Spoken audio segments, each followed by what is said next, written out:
시작. 누가복음은 이와 모든 유다의 내셔는 지혜와 비와 자랑하며 하나님과 사람에게 더욱 사랑스러워 하시더라. 누가복음 2장 50절 말씀. 아멘. 차렷. 율동 준비.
경례.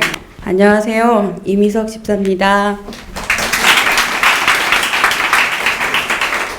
먼저 추수감사절을 맞이해서 하나님께 이렇게 간증드리게 됨을 감사드립니다. 저희 목사님은 매주 성도들에게 약을 주십니다. 그 약을 잘 복용하면 몸과 마음과 영혼이 강건해지고 세상을 이길 수 있는 힘을 가질 수 있다고 말씀하십니다.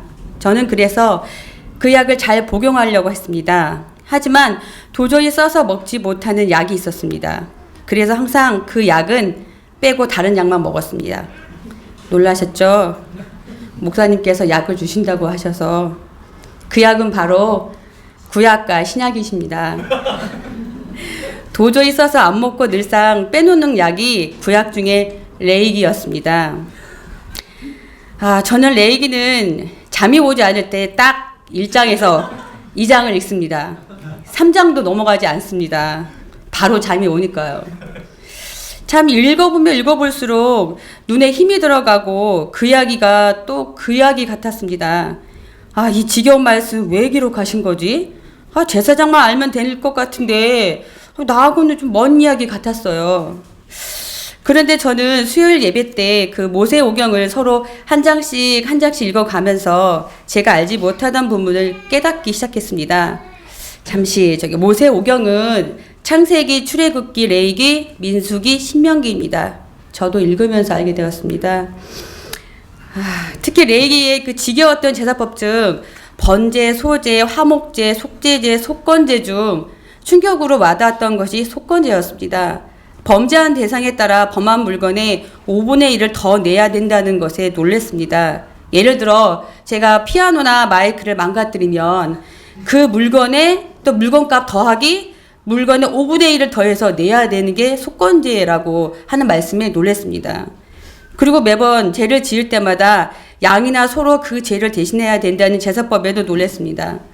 제가 지은 죄를 아마 세제 받으려면 아마 양과 소나 비둘기 등도 남아나지 않겠지요. 특히 영등포 공원에 있는 비둘기는 아마 제가 잡아서 다 없을 겁니다. 그 내용을 듣고 서로 토론하면서 제가 발견하지 못했던 말씀을 깨달았습니다. 분명 전에 읽었던 부분인데 다르게 또 새롭게 발견되는 말씀이 보였습니다. 그러면서 정말 하나님 나를 아주 깊이 사랑하시는구나. 예전에 느꼈던 그 하나님의 그 사랑하고는 다른 사랑을 느꼈습니다. 예수님께서 나를 위해 십자가의 피 흘리심으로 인해 나는 나의 죄를 그저 입술로 예수님의 피를 의지합니다라고 고백만 하면 죄를 사함받는 것이 얼마나 감사한 일인지 더욱 새삼 느끼면서 눈물이 나왔습니다. 그리고 신명기를 읽으면서 얼마나 하나님께서 우리를 흠없이 깨끗하시기를 원하시는지 알게 되었습니다. 우리 자녀들이 정말 깨끗하고 흠없이 자라기를, 또 그 자녀들이 자라서 좋은 가정을 갖기를 원하는 부모의 마음처럼 하나님의 마음도 그러하시구나라는 것을 깊이 알게 되었습니다. 모세오경을 다 읽기까지 수요 예배에 참석하는 데 많은 환경적인 어려움이 있었지만 이것만큼은 놓치고 싶지 않은 마음이 생겼습니다. 남편의 도움도 물론 컸고요. 그리고 저는 하나님께서 우리 머리카락을 다 세신다는 말씀, 솔직히 저는 믿기 어려웠습니다. 하나님은 굉장히 바쁘실 것 같은데 어떻게 우리의 머리카락을 세실까 하고요. 저는 빠진 제 머리카락도 세지를 못하는데요. 그런데 신기하게도 그 말씀이 믿어졌습니다. 정말 나를 사랑하시는구나. 항상 나를 기다리시고 내가 흠이 없고 깨끗하시길 원하시는구나. 또한 나를 위한 수많은 계획으로 준비하시고 인도하실 것이라는 믿음이 생기기 시작했습니다. 분명 하나님은 바쁘십니다. 예수님도 바쁘십니다. 하지만 나를 사랑하시고 우리를 사랑하신다는 믿음과 그런 하나님과 예수님만 내 옆에 계신다면 외롭지 않을 것이고 세상에 주는 여러 가지 근심 걱정들을 분명 함께 하시며 만져가시고 이겨내실 거라는 믿음과 자신감이 생겼습니다. 분명 그런 하나님께서 저희 가정 안에 믿음으로 조금씩 변화시켜 주실 것이라는 확신도 생겼습니다. 말씀엔 분명히 내가 알지 못하는 은밀한 힘이 있다는 것을 깨닫게 해주신 하나님께 정말 이 추수감사절을 맞이해서 감사드립니다. 이것으로 제 간증문을 마치겠습니다. 네, 안녕하세요. 김천댁 신세명 자매입니다. 이 자리에 서게 된 이유는 저의 삶 가운데 하나님께서 부어주신 은혜들을 우리 사랑과 평안의 교회 가족들과 함께 나누고 싶어서입니다. 많은 분들이 그러셨습니다. 심지어 제일 가까운 저희 가족들까지도요. 김천에도 충분히 좋고 건강한 교회들이 많이 있을 텐데 어린 승우를 데리고 굳이 서울까지 올라가야 하겠니? 그리고 혹여라도 두 사람이 교회 오고 가는 길에 다투기라도 하면, 승우가 아프기라도 하면 영적으로 채움을 받고 평안을 얻으려고 하는 신앙생활이 오히려 이런 일들로 방해가 생기고 저희 두 사람은 더욱 말씀으로 갈급해지고 육체적으로 피로가 쌓이게 될 거다 등등 많은 우려의 이야기들이 있었습니다. 하지만 감사하게도 현재 저희 가정은 4개월 넘짓한 장거리 신앙생활을 잘 감당해 오고 있습니다. 광명에 있을 때보다 오히려 규칙적으로 생활하려고 노력하고 있고요. 내일 해도 되는 일들도 미리미리 하게 되는 바른 생활 훈이와 세명이가 되어가고 있습니다. 또한 모 교회와 한 흐름으로 가기 위하여 금요 예배와 가정 예배를 소중히 여기며 이전보다 우리 가족의 마음 가운데 하나님에 대한 사모함과 사랑이 더 커지고 있음을 깨닫게 되었습니다. 이로 인해 저희 세 가족이 믿음 안에서 더욱 끈끈해지고 우정이 깊어지고 있음을 많이 느끼게 되는 요즘입니다. 김천 생활을 하면서 신앙을 갖고 있는 몇몇 애기 엄마들과 교제를 하고 있습니다. 처음에는 주일마다 영등포까지 교회를 간다고 하니 대놓고 이야기는 하지 않았지만 그들의 표정 속에서 뭐 굳이 교회를 서울까지? 너무 과한 거 아니야? 애를 데리고? 생각 없네. 대충 이런 반응들이 있었습니다. 그러나 그들이 몇 개월간 교제하고 난 후 이제서야 저에게 말합니다. 언니, 나도 예전에 섬겼던 교회 근처에 KTX역만 생긴다면 앞뒤 안 보고 서울로 교회 다닐 거야. 왜 영등포까지 교회를 섬기는지 알 것 같아. 매주 주일 서울로 예배를 드리러 가는 저희 가정의 모습을 보고 삶 가운데서 하나님께 우선순위를 내어드리는 모습에 도전을 받고 용기를 얻는 애기 엄마들을 보며 저를 이렇게 성숙되도록 인도해 주신 하나님께 너무 감사드립니다. 김천 생활 4개월 동안 절반은 주일 아침마다 늦게 일어나서 분주하게 하루를 시작했고 어떤 날은 기차를 놓친 적도 있었습니다. 집에서 10분 거리인 역까지 차를 가져가 주차비가 더 비싼 주차장에 하루 종일 차를 세워두기도 하고 이젠 자아가 생겨 때도 쓰고 고집도 부리는 승우를 데리고 2시간 거리를 오가다 보면 지치고 힘들 때가 많았습니다. 또 잠옷실에서 목사님 말씀보다 졸음이 더 가득할 때가 많아 그런 날엔 줄곧 자책을 하게 되었고 그런 날일 때마다 앞에서 끄덕끄덕 말씀에 반응하며 은혜 받고 있는 듯한 남편의 뒤통수를 볼 때면 화가 나고 서운할 때도 있었습니다. 혹여라도 승우가 열이 나고 아파버리면 그땐 더 말할 수 없는 힘든 마음이 저에게 가득 찹니다. 우리 두 사람 욕심 때문에 승우를 힘들게 하는 건 아닐까? 하지만 이 모든 마음들과 생각들이 하나님과 가까이 하지 못하게 하려는 영적 방해임을 알게 되었습니다. 요즘 저는 비록 30% 이상의 주일 설교를 듣지 못해도 예진자매의 귀한 섬김으로 매주 올라오는 설교 영상을 보며 한 주간 새 힘을 얻고 있고 아침마다 저희 가정에 흘러나오는 찬양으로 하루를 시작하며 마음의 공허함을 채우고 있습니다. 승우가 아플 때면 손을 얹고 믿음으로 기도해주는 담대함도 배우고 있습니다. 이 모든 것이 감사합니다. 부정적인 마음들과 상황들을 감사할 줄 아는 마음으로 바꿔주시고 제 입술로 이 감사들을 고백할 수 있음에 너무나 감사합니다. 이제 저의 간증을 마무리하려고 합니다. 김천으로 우리 가정을 보내신 이도 하나님이시고 이곳에서의 모든 계획을 가지고 계신 분도 하나님이십니다. 저희 가정이 이곳에 있는 동안 그리스도를 알지 못하는 이들에게 바르게 소개하고 복음을 전할 수 있는 용기와 지혜를 갖는 가정이 되길 소망합니다. 또한 김천 땅에서 그리스도의 향기를 내는 가정이 되길 소망합니다. 감사합니다. 우선 이 자리에 오니까 제가 아직 변하지 못한 모습으로 우리 가족들이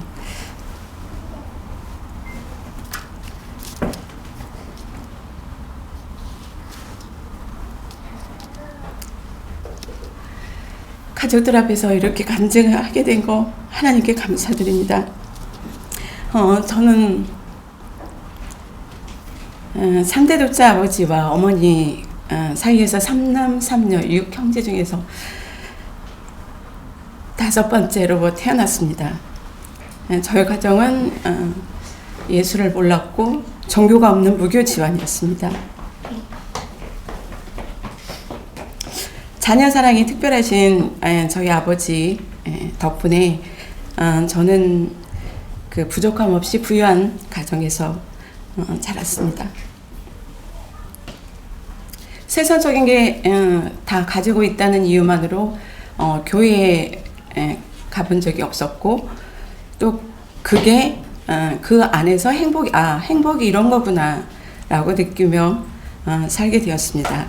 그런데 하나님께서는 그런 우리 가정의 구원의 이제 역사를 시작을 하십니다. 제 동생이 이제 제 밑에 제 동생이 남동생이 하나 있었는데 그 남동생이 이제 18살 때 대학 가기 위해서 학원에 가려고 아침 일찍 횡단보도를 지나다가 버스에 교통사고로 사망을 하게 됩니다. 그로 인해서 이제 저희 가정이 이제 큰언니가 맨 처음에 이제 교회를 나가게 됐고, 그 다음에 이제 저희 부모님 다니게 됐습니다. 근데 저희 아버지가 이제 그 믿음의 큰 유산을 남겨주셨어요. 사업하시면서 담배 태우시고 술을 하셨던 저희 아버지가 교회에 나가기 시작하면서 술, 담배를 다 끊고 정말 믿음의 본을 보여주셨고, 정말 믿음 생활은 이렇게 하는 거다라는 걸 실제 본을 보여주신 저희 아버지 부모님이셨습니다. 그래서 이제 저는 23살 때 예수를 믿게 됐고, 우리 남동생이 18살이고 저는 3살 터울이었는데 2년 후에 저는 이제 아버지가 원하시는 효도는 바로 너네들이 교회를 나가는 거다 라고 말씀을 하셔서 이제 교회를 나가게 됐고, 우리 5형제들이 다 예수를 섬기게 되었습니다. 우리 남동생이 세상을 떠나지 않았다면, 근데 이제 지금 알고 보면 그렇게 하나님을 알지 못하고 세상을 떠난 그 남동생이 위해서 많이 기도하게 됐고, 그 부모님이 이제 그로 인해서 더욱더 믿음이, 저희 부모님은 새벽 예배를 그때부터 쉬지 않고 정말 믿음의 유산을 남기고 세상을 1세대는 그렇게 세상을 떠났습니다. 거기에서 느낀 게 이제 에베소서 1장 4절 말씀에 곧 창세전에 그리스도 안에서 우리를 택하시고 우리로 하나님의 사랑 안에서 그 앞에 거룩하고 흠이 없게 하시려고 우리를 남정성을 통해서 우리 가족을 구원을 하셨다는 그런 믿음의 확신을 주셨습니다. 하나님의 은혜에 감사할 뿐이었습니다. 우리가 바라는 행복은 감사할 때 감사의 문으로 들어온다고 합니다. 우리의 지식과 판단으로 감사할 수 없을지라도 능치 못함이 없으신 하나님께 맡기고 믿음으로 감사하면 풍성한 감사로 생수의 강처럼 행복이 넘쳐날 거라는 확신한 믿음을 저에게 심어주셨습니다. 아직도 변하지 않는, 아직도 버려야 할 게 너무나 많고 세상적인 모습으로 보여지는 나의 모습에 이렇게 또 간증을 하게 하신 하나님께 먼저 감사하면서 제가 하나님께 모든 걸 맡기면서 하나님, 제가 뭘 간증할까요? 저는 간증할 게 하나도 없는데 뭘 간증하죠? 라고 하나님께 맡기면서 묵상했을 때 하나님께서 저에게 주신 말씀이 받은 복을 세어보아라였습니다. 지나온 시간들을 하나하나 생각해 보면 정말 하나님의 그 은혜가 없이는 지금의 현재 제가 없었음을 느끼게 하셨습니다. 그러면서 제가 하나님께 고백처럼 나왔던 말씀, 하박국 3장 17절 19절 말씀에 비록 무화과 나무가 무성하지 못하며 밭에 먹을 것이 없으며 외양간에 소가 없을지라도 나는 여호와로 말미암아 기뻐하리로다. 주 여호와는 나의 힘이시라. 지금까지 지내온 것 가만히 생각하면 주님의 크신 은혜뿐이었습니다. 그리고 제가 사랑과 평안의 교회를 오게 된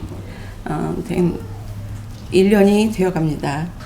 1년 전의 나의 모습과 지금의 현재 모습을 가만히 제가 믿음의 저울에 올려보았습니다.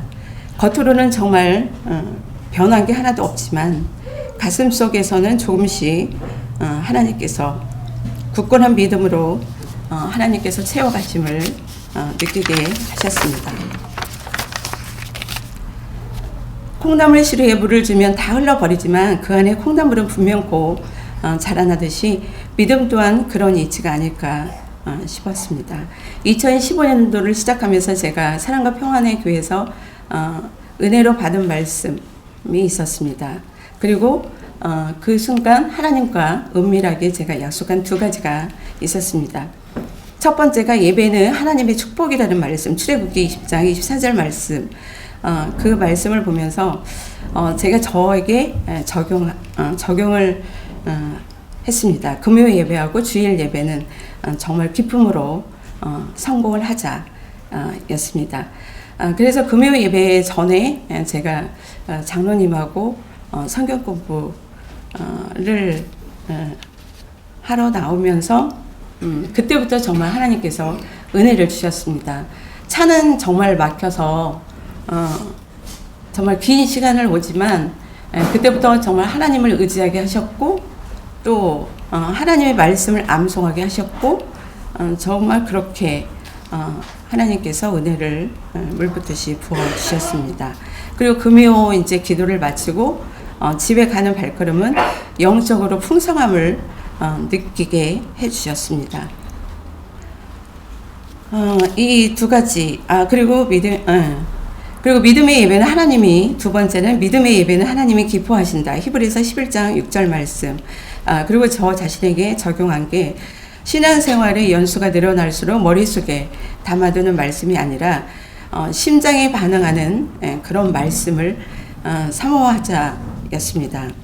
이 약속을 지키고 싶다고 지킬 수 있도록 나의 마음과 의지를 하나님께 드렸을 뿐이었는데 하나님께서는 저에게 조금 제가 그동안에 은혜 받고 그러면 내가 하나님의 성경 말씀을 좀 읽어야지 했는데 한 3장 읽으면 정말 졸음이 오고 수면제처럼 졸음이 왔던 그 졸음을 하나님께서 다 막아주시고 정말 15일 만에 성경을 신구약 일독을 하게 하셨고요. 그리고 제 마음속에 올해 안에 너는 3독을 할 수 있다.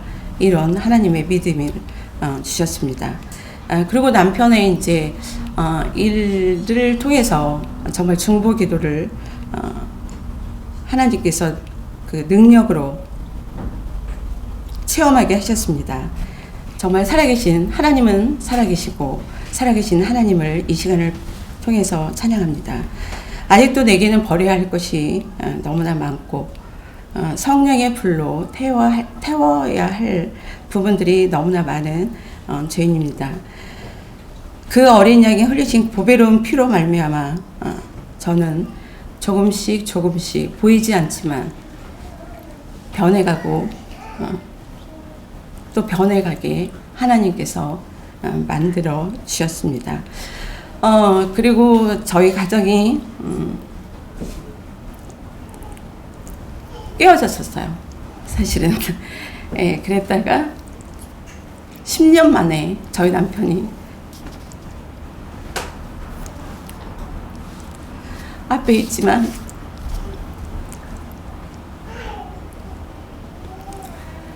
제가 자꾸 회복을 시켜주셨고요. 10년 만에 정말 회복을 시켜주셨고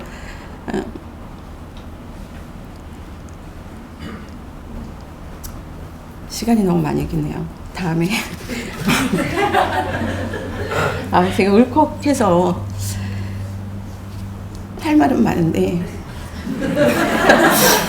시간상 제가 그래요. 저희가 회복을 시켜주셨고 저희 남편이 또 이렇게 함께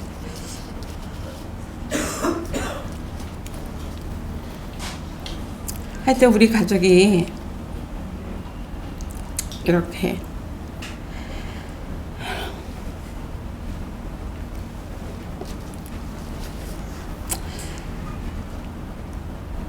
하여튼 하나님께 감사할 뿐입니다. 세상적인 가치관으로 바라보던 나의 눈이 어두워지고 하나님이 가르쳐 주신 가치관으로 주님과 동행하면서 모든 영광 주님께 돌립니다. 살아계신 주님을 사랑합니다. 안녕하십니까. 가정예배를 간증할 최도선 집사입니다. 아까 찬양 부를 때 우리 아이들을 봤는데 그 아이들은 우리들의 미래이며 우리 교회의 미래입니다. 먼저 기도하겠습니다.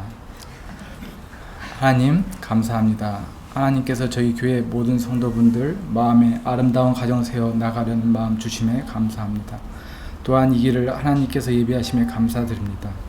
하나님, 오늘 드리는 간증을 통해 저희 교회 모든 가정들이 더욱 가정 예배를 사모하고 귀하게 드리는 기회 삼아 주시옵소서. 감사드리며 우리 주 예수 그리스도 이름으로 기도드리겠습니다. 아멘. 여러분들은 지난주 가정 예배를 성공하셨습니까? 자녀를 둔 가정에서는 아까 신동현 집사가 얘기한 대로 지난주 가정 예배에 은혜 받으셨습니다 보다는 가정 예배에 성공하셨습니다를 이렇게 물어봐야 되는 인사입니다. 저희는 어제 오랜만에 예배에 성공하였고 평안한 시간이었습니다. 아이들을 예배 후 자기 전에 축복 기도를 해준 하루였습니다.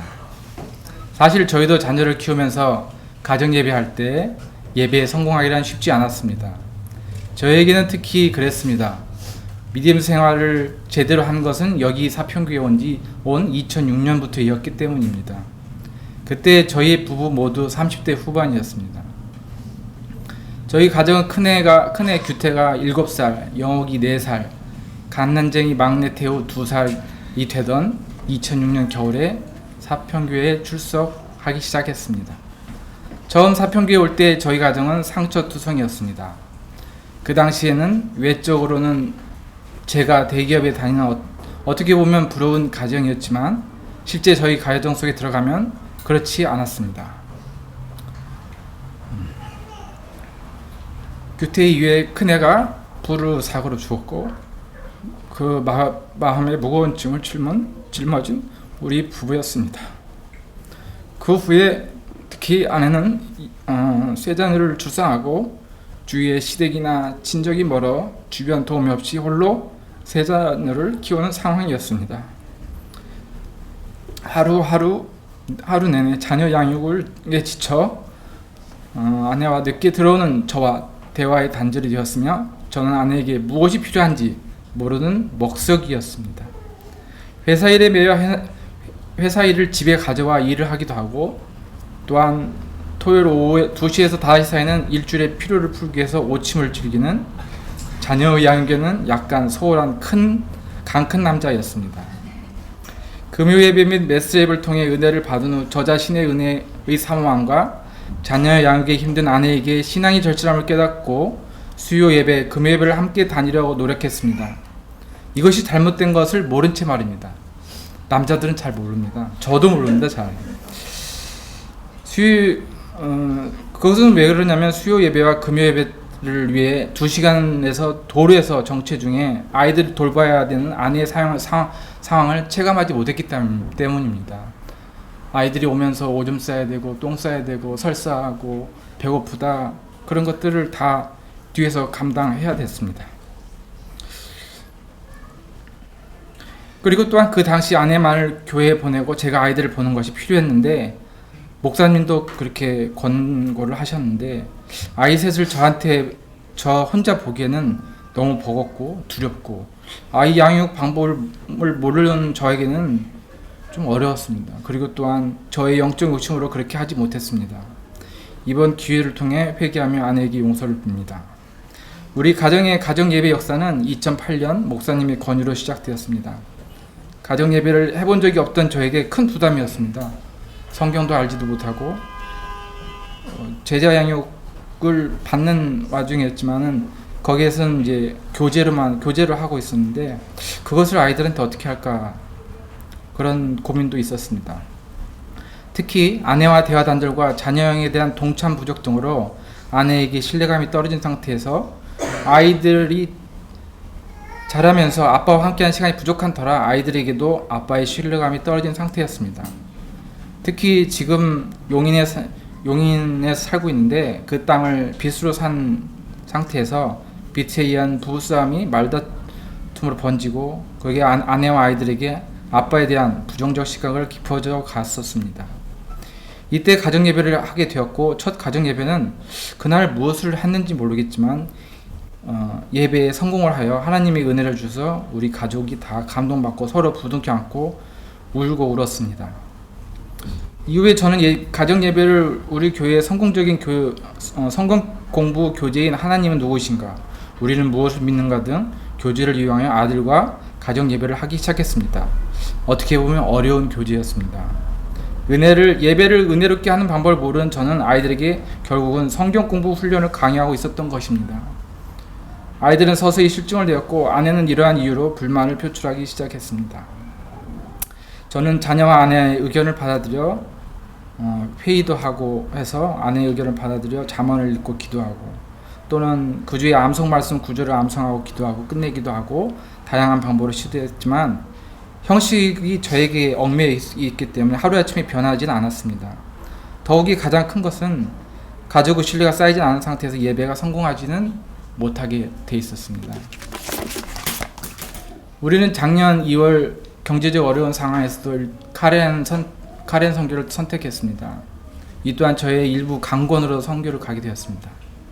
그러나 하나님은 이러한 강권한 선교 속에 은혜를 주셨고 카렌 아이들을 보면서 아이들은 변화하기 시작했습니다. 특히 영욱이는 그 전에 교회 어원화를 참석하는 걸 싫어했는데 어원화도 적극적으로 다니기 시작했습니다. 아이들에게 변화가 일어나기 시작한 거죠. 금년 초에는 배낭여행의 해외여행을 추진했습니다. 이건 제가 강권으로 하는 게 아니라 가족을 동참시키기 위해서 동참시키기를 원했고 아이들은 서서히 동참을 하였습니다. 외국 현지에서 사람들과의 원활한 대화가 통하지 않은 상태에서 마치 외딴섬에 표류하는 우리 가족만 남은 상황에서 서로 챙기는 관계로 변화시켜 주셨습니다. 아내와 관계는 아이들이 어느 정도 자라 아내가 금요예배를 계속 참여하면서 변화가 되기 시작했고 신뢰가 쌓고 서서히 신뢰에 회복되어 가기 시작했습니다. 저희 가정 예배는 어떻게 하면 성공할까 하는 단계에서 이제 어떻게 하면 가족 모두가 함께 은혜를 받을 수 있을까, 어떻게 하면 다른 믿지 않는 이웃들과 연합하여 성공적 예배를 드릴 수 있을까에 집중하는 시기가 되었습니다. 영욱이와 태호는 아직 하나님이 계심의 말씀으로 인정하나 확신은 하지 않고 있습니다. 곧 하나님이 은혜 주시어 하나님께서 기쁨 되는 날 하루빨리 올 것을 확신합니다. 하나님이 하시면 가능합니다. 정리하겠습니다. 가정 예배를 성공하기 위해서 우리는 어떻게 할 것인가에 대해서 생각해 볼 때 먼저 하나님을 기대하며 경외하는 마음을 갖는 것, 둘째는 무엇보다 가족 모두가 서로 신뢰를 쌓고 소통하는 것입니다.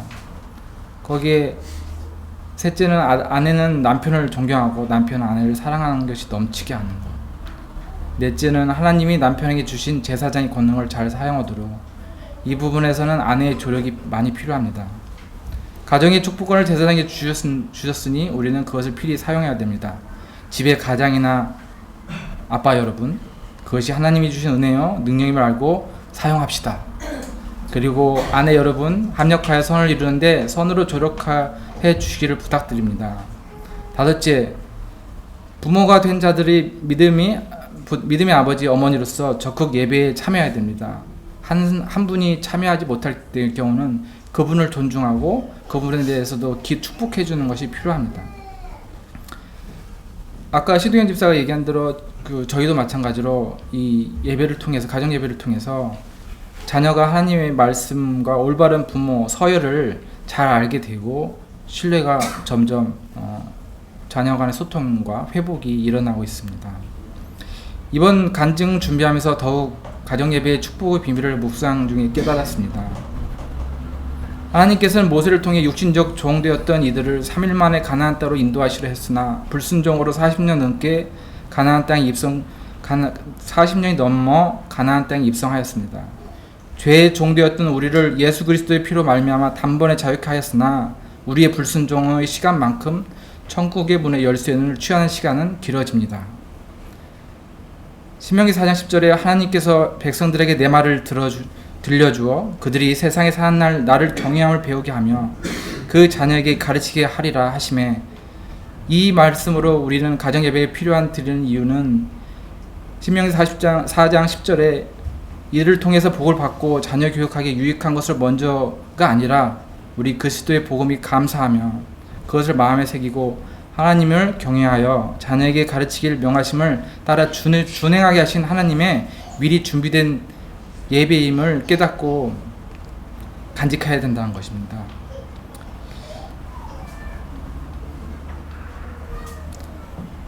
간증을 마치며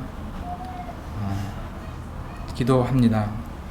항상 믿음으로 가정 예배를 준비하여 점점 날이 갈수록 우리 교회 모든 가정 예배가 부강하게 하옵소서.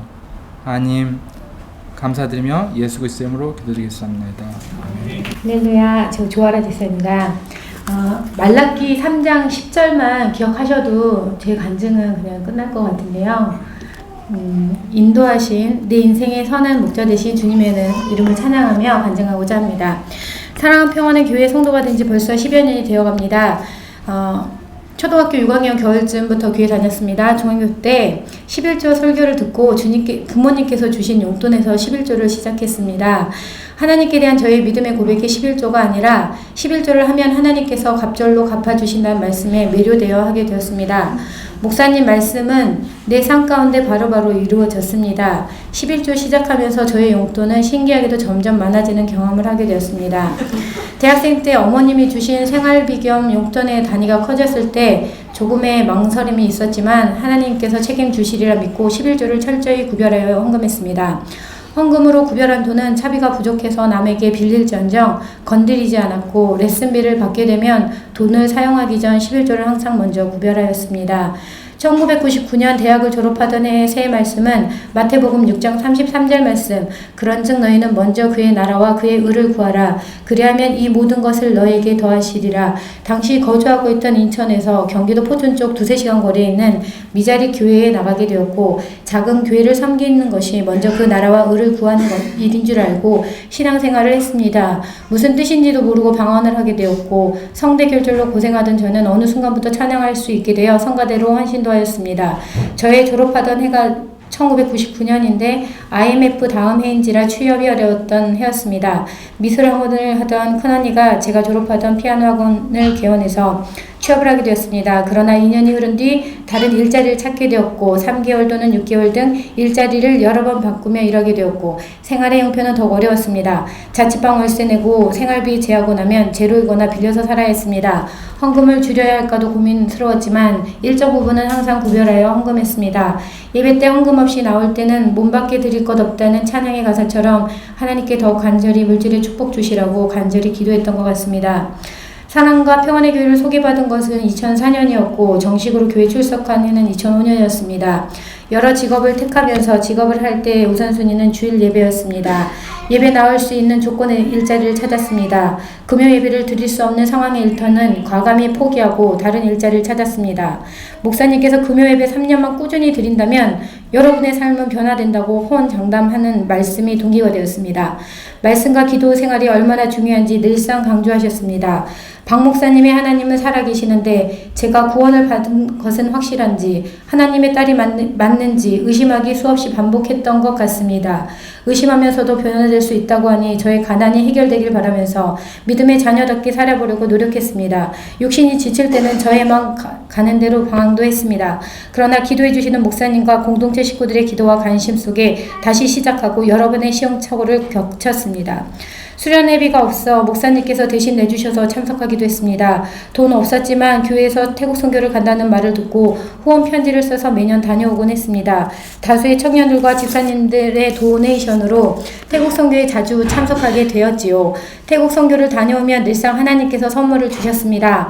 악기사 근무할 때는 울다육기를 팔았고 주식을 매매할 때는 매매 수익을 높여주셨습니다. 손으로 하는 일에 축복해 주셨습니다. 좋은 사람을 만나게 해주시고 좋은 기회들을 많이 주셨습니다.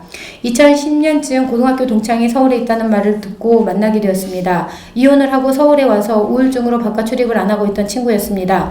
고등학교가 미션스쿨이었지만 신앙이 없는 친구였습니다. 예수님을 친구에게 소개하고 마침 백박삼 집사님의 기도처가 친구네 집 근처에 있어 기도처에 친구를 초대했고 목사님 세 분과 집사님 부부의 따뜻한 격려 속에 사랑과 평안의 교회에 출석하게 되었습니다. 마침 태국 선교가 있어서 권면했는데 흔쾌히 태국 선교에 참석하겠다고 했으며 자비령으로 선교를 떠났습니다. 자비령 선교를 다녀온 친구를 보면서 도전받게 되었고 이후부터 힘들지만 제 힘으로 다녀야겠다는 마음이 간절하여 어느 해부턴가는 저도 자비령 선교를 택하게 되었습니다.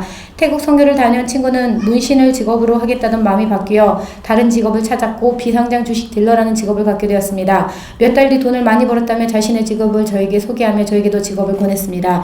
저는 하던 일을 정리하고 새로운 직업을 갖게 되었습니다. 돈을 다루는 직업이라 두렵기만 했습니다. 몇 번의 어려운 고비가 있었지만 말씀으로 변화받고 기도로 어려움을 극복했던 것 같습니다. 저에게 가장 힘이 되었던 말씀은 가정 신방 때 받은 말씀 이사야 43장입니다. 너는 두려워 말라. 내가 너를 구속하였고 내가 너를 지명하여 불렀나니 너는 내 것이라. 내가 물 가운데로 지날 때 내가 함께할 것이라. 강을 건널 때 물이 너를 침몰하지 못할 것이며 내가 불 가운데로 지날 때에 타지도 아니할 것이요 불꽃이 너를 사르지도 못하리니. 대저 여호와 말씀입니다. 저는 저의 능력으로 이 일을 행하기에는 두렵고 떨리는 직업이었습니다. 하지만 매번 어려울 때마다 말씀을 의지했습니다. 그리고 더 힘들 때면 기도 부탁을 했습니다. 금요 예배는 무슨 일이 있어도 의지를 동원해서 참석했습니다. 믿는 자들에게 이런 표적이 따르리라는 성경 말씀이 저에게 이루어지길 소망하며 기도해서 생리통을 치료하시는 하나님을 경험하기도 했습니다. 하나님께서 저에게 하신 일 중 최근의 표적은 11조의 축복입니다. 2년 전쯤 미자리 교회를 도와야겠다는 마음을 주셔서 헌금의 일정 부분을 결심하고 헌금하게 된 이후 불경기가 닥쳐와도 전혀 영향을 받지 않고 매달 도울 수 있는 물질의 축복을 받게 해주셨습니다. 전공 분야와 너무 동떨어진 금융 분야의 일을 하게 되어 내 능력이 아닌 주님의 은혜임을 경험하며 태국 선교할 때 더 이상 돈 걱정 없이 다녀오고 합니다. 이 모든 것이 하나님의 은혜요. 고백하며 저를 위해 기도해 주시고 물심양면으로 도와주신 목사님과 박명랑 장로님께 그리고 사랑과 평안의 교회 성도 여러분 다시 한번 감사드리면서 저의 간증을 마칠까 합니다. 안녕하십니까, 김선우 집사입니다.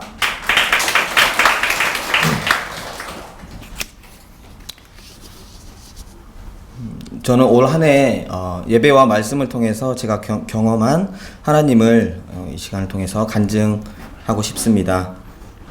갈라디아서 3장 9절 그러므로 믿음으로 말미암은 자는 믿음이 있는 아브라함과 함께 복을 받느니라. 제가 다름 아닌 2015년도 축복의 말씀으로 뽑았던 말씀입니다. 정말 이 말씀처럼 올 한 해 아브라함과 같은 복이 저에게 임했었습니다. 그래서 이 말씀이 더욱 생각이 났고 감사했습니다. 저는 올 한 해 예배와 말씀을 통해서 살아계신 하나님을 만났고 실제로 그분이 내 삶을 인도하시는 것을 경험하게 되었습니다. 그리고 제가 올 한 해 예배를 통해서 새롭게 깨닫게 된 것은 예배하는 삶이 나의 삶에 있어서 얼마나 유익하고 복된 것인지를 깨닫게 되었습니다. 신수성가 원년의 해 2년 차인 2015년 첫 주일 예배를 기억해 보았습니다. 예배란 무엇이며 예배를 통해 하나님이 우리에게 어떠한 복을 주시는지에 대해 깨닫게 되면서 다음 두 가지를 영혼 깊이 다짐하였습니다. 첫째, 2015년 주일을 온전히 하나님께 드리자. 둘째, 2015년 가정예배를 신실하게 드리자였습니다. 이렇게 올 한 해 예배를 통해 받을 은혜들을 소망하며 예배에 대한 기대와 간절함이 생겼습니다. 올 한 해도 참 많은 은혜를 부어주셨지만 지난 시간을 돌이켜보니 특별히 감사되는 것이 있었습니다. 그것은 바로 하나님의 말씀이 저의 삶 가운데 그대로 실현되었던 경험이었습니다. 성경이라는 무대 위에 기록된 믿음의 선배님들 이야기처럼 저에게 올해 가장 힘든 시기였던 7월 한 달여 시간 동안 하나님의 말씀이 저의 인생이라는 무대 위에 그대로 펼쳐졌습니다. 아내가 입원하던 날 새벽이었습니다. 새벽에 갑자기 심한 출혈이 일어난 뒤 뱃속에 평강이가 미동도 하지 않은 것이었습니다. 저희는 급하게 옷을 챙겨가지고 유신이를 어깨에 맨 채 응급실로 달려갔습니다. 응급실로 가는 차 안에서 평강이를 살려달라고 기도했습니다. 그냥 어떻게든 무조건 살아만 있게 해달라고 간절히 기도했습니다. 그리고 얼마 후 마음이 너무 평안해졌습니다. 저 하나님께서 역사하신 것을 순간 직감할 수 있었습니다. 이전의 두려움과 염려들이 순식간에 사라지면서 하나님께서 시편 128편 말씀을 계속 생각나게 해주셨습니다. 나를 경외하여라. 내가 너를 복되고 형통하게 하겠다. 라고 말씀하시는 하나님 아버지의 마음이 내 영혼에 깊이 느껴졌습니다. 저는 하나님 감사합니다. 하나님을 경외하겠습니다. 하나님을 예배하는 우리 가정이 되겠습니다. 그렇게 감사 기도를 드리며 수술실에 도착했습니다. 수술실 앞에서 아내와 평강이를 기다리는 동안에도 제 마음은 하나님이 주신 평안으로 가득했습니다. 염려와 두려움이 아니라 오히려 감사와 소망으로 가득했습니다. 평강이는 너무 건강했고 병원에서도 가정예배를 드리며 우리 가족은 하나님을 더더욱 의지하게 되었습니다. 일주일이 지난 뒤 아내는 상황이 더욱 나빠져서 대학병원으로 후송되었고 이전의 위험한 순간은 시작에 불과했습니다. 그때부터 모든 상황은 최악으로 떨어졌습니다. 평강이의 정밀 초음파 검사 결과 태반에 출혈이 있고 원인은 확인되지 않았습니다. 태반에는 큰 혈종이 있었고 그 혈종이 커지거나 터지면 큰 출혈로 평강이가 잘못될 수도 있다는 상황이었습니다. 그리고 거꾸로 뒤집힌 상태에서 탯줄이 목을 한 바퀴 감고 있었습니다. 평강이가 움직일 때마다 탯줄이 목을 쪼여왔고 맥박이 뚝뚝 떨어졌습니다. 거기다 양수까지 부족해서 한마디로 태아에겐 최악의 환경이었습니다. 그리고 아내는 아기의 맥박이 떨어지지 않도록 한 자세로 몇 날 며칠을 꼼짝하지 않는 고통의 나날을 보냈습니다. 저도 유신이 케어와 병원 생활로 체력이 많이 떨어졌고 회사 일을 제대로 할 수 없는 상황이라 심적인 부담감도 많이 있었습니다. 어느 것 하나라도 온전한 상황은 찾아볼 수 없었습니다. 병원 생활을 하면서 주일 예배 말씀을 동영상으로 틈틈이 들었습니다. 말씀을 듣는 가운데 하나님과 함께하는 사람은 반드시 형통하게 하신다라는 하나님의 말씀을 듣게 되었습니다. 어떠한 환경에서도 하나님이 인도하시고 우리를 승리케 함으로 그 하나님의 뜻을 이루어 가신다는 그 하나님의 말씀이 내 영혼 깊은 곳까지 감동으로 전해졌습니다. 몸과 영혼이 지쳐가는 저는 정신이 번쩍 들었습니다. 하나님의 말씀의 능력이 온전히 나를 지배했고 저는 그저 그분께 모든 것을 맡겨드렸습니다. 그리고 하나님께서 행하시는 일들을 하나하나 직접 보고 듣고 경험하게 되었습니다. 모든 환경들이 하나둘씩 바뀌어 갔습니다. 거룩한 반전의 연속이었습니다. 평강이가 29주차에 입원했었고 당장 수술하게 되면 생존율은 50% 정도라고 하였습니다. 하나님이 그런 평강이에게 수술할 고비를 수차례 넘어가게 해주셨고 마지막 수술 직전 정밀 초음파 결과에서는 평강이가 일반 아이들보다 2주 정도 성장이 빠르다는 결과가 나왔었습니다. 할렐루야, 하나님이 역사하신 것입니다. 수술하면 보통 미숙아들은 폐가 접혀 있어서 자가 호흡을 할 수 없어 100% 산소 호흡기에 의존해야 한다고 했습니다. 하지만 평강이의 우렁찬 울음소리는 수술실을 깜짝 놀라게 했고 물론 산소 호흡기도 하지 않았습니다. 심장에 구멍이 있는 심장 동맥관도 태어난 지 만 하루 만에 닫혔습니다. 모든 성장 과정이 정말 빠르고 순조로웠고 담당 의료진들도 태어난 주수에 비해 믿기지 않을 정도로 건강하다고 했습니다. 저는 회사를 한 달 동안 거의 출근하지 못했지만 팀장님과 동료들의 도움으로 업무에 아무런 지장을 받지 않았습니다.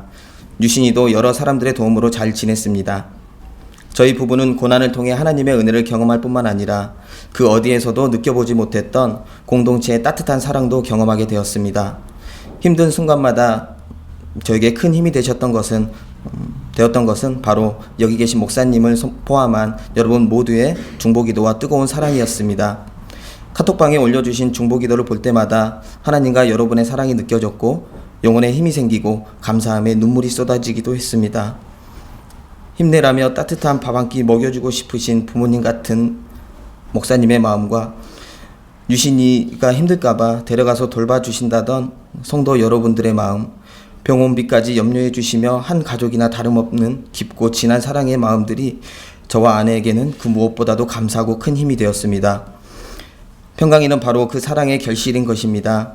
하나님은 그 일을 통하여 저희 교회에게 공동체 사랑을 이루게 하셨습니다. 든든한 삼겹줄로 이루게 하시고 감사와 고난과 기쁨 모든 상황을 함께 할 수 있도록 우리를 축복해 주셨습니다. 예배는 하나님과의 만남이고 그분과 소통하며 교제하는 것이라고 늘 목사님을 통해 배웠습니다. 저에게는 그 힘들었던 한 달의 과정이 마치 긴 예배라는 생각을 해봅니다.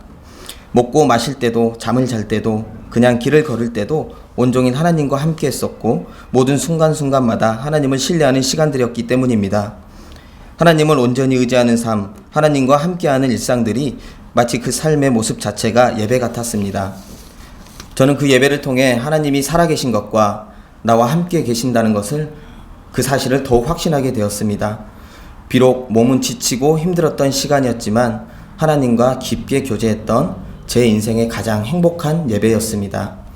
끝으로 이 자리를 빌어서 모든 상황 가운데 물심양면으로 함께 해주신 사랑과 평안의 교회 모든 성도분들과 하나님께 다시 한번 깊은 감사를 드리며 이만 가칭을 마치겠습니다.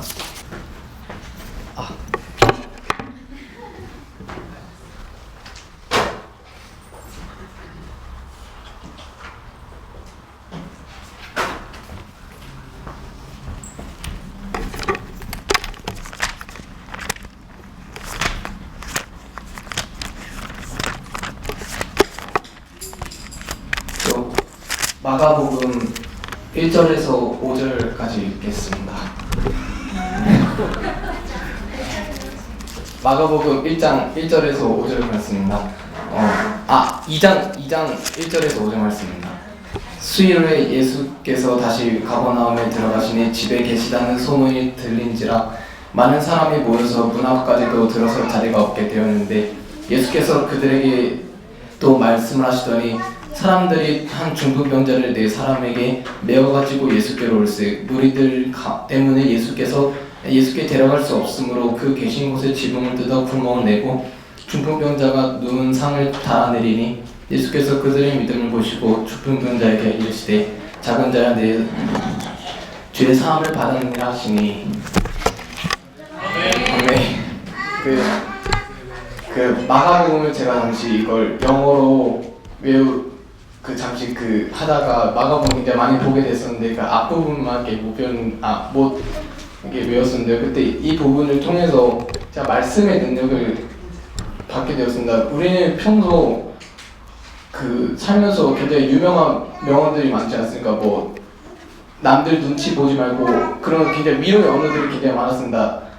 앞만 보고 가라, 뭐 너는 할 수 있다. 근데 세상의 것들의 말에 굉장히 많이 의지를 많이 했었는데 이 마가복음 내용에서는 어떻게 보면은 중풍병자가 예수님께 병을 치료받기 위해서 가야 되는데 그 집에 발 디딜 틈도 없었고 자기 형편상 또 굉장히 기다리는 사람도 많았고 자기는 치료해야 되겠고 근데 예수님께서 병을 치료했을 때는 그 확실한 믿음 때문에 그 믿음으로 인해 가지고 정말 지붕을 뜯고 그 밑으로 달아내렸는데 그 지붕을 그 4명의 드는 중풍병자를 들었던 4명의 사람들이 과연 그 지붕을 뜯을 때 그렇고 그런 그 지붕에 뭐라 해야 될까 나중에 뒷감당 그 지붕을 뜯은 그 각들이야. 그거는 이제 사람들이 다 예수님께 많은 발 디딜 틈도 없었다는 것은 많은 사람들이 또 예수님께 병 치료를 받으려고 기다리고 있었던 거고 그럼 주위 사람들이 욕을 굉장히 많이 했을 거예요. 아마 왜 우린 다 기다리는데 너는 먼저 이렇게 내려가면 또는 뭐 굉장히 시끄럽다 아니면 지붕도 왜 뜯냐 이거 어떻게 할 거냐 이런 굉장히 주위의 시선들 그리고 그런 형편들도 굉장히 많았을 겁니다. 하지만 그렇게 내렸을 때 예수님께서는 5절에서 뭘 하시냐면 그들의 믿음을 보시고 죄를 사하셨다는데 그 믿음에 대해서 제가 한번 생각을 해봤었습니다. 바로 우리 믿음, 우리 인간의 모든 것은 형편에 따라 변하게 돼 있었는데 만약에 그들이 그 상황에서 자신의 형편에 정말 발디딜 틈도 없이 그런 형편 때문에 예수님께로 병을 치료받아 있다는 믿음과 그분에 대해 병을 치료했을 때 믿음이 있었지만 그 형편에 넣어져 그 형편이 있는 상황에서 난 못해 아니 우리 못 들어가 만약 그랬었다면 그 병을 치유할 수 없고 재산도 받을 수 없었지만 그들 믿음은 형편을 배제하고 그 형편을 뛰어넘어서 오로지 이분이 날 치료했을 때는 그런 강한 믿음 정말 형편에 굴복하지 않는 믿음 예수님께서는 그런 믿음을 보시고 굉장히 기뻐하시는데요. 제가 살면서 이 마가복음 말씀대로 그들은 형편에 주저하지 않고 온갖 주위 시선들을 감수하고 예수님 믿음을 위해서 그렇게 나가는데 제가 마가복음 말씀대로 평소에도 굉장한 강연이 있는데 많은 사람들에게도 그들에게 질문을 하고 싶은데 시간상 때문에 그들에게 아무도 질문하는데 저는 질문하고 끝까지 남아서 학생들 나가고 그들한테 그냥 유명한 사람들이었었어요. 그들에게 질문하고 싶은데 자신감이 안 나는 거예요.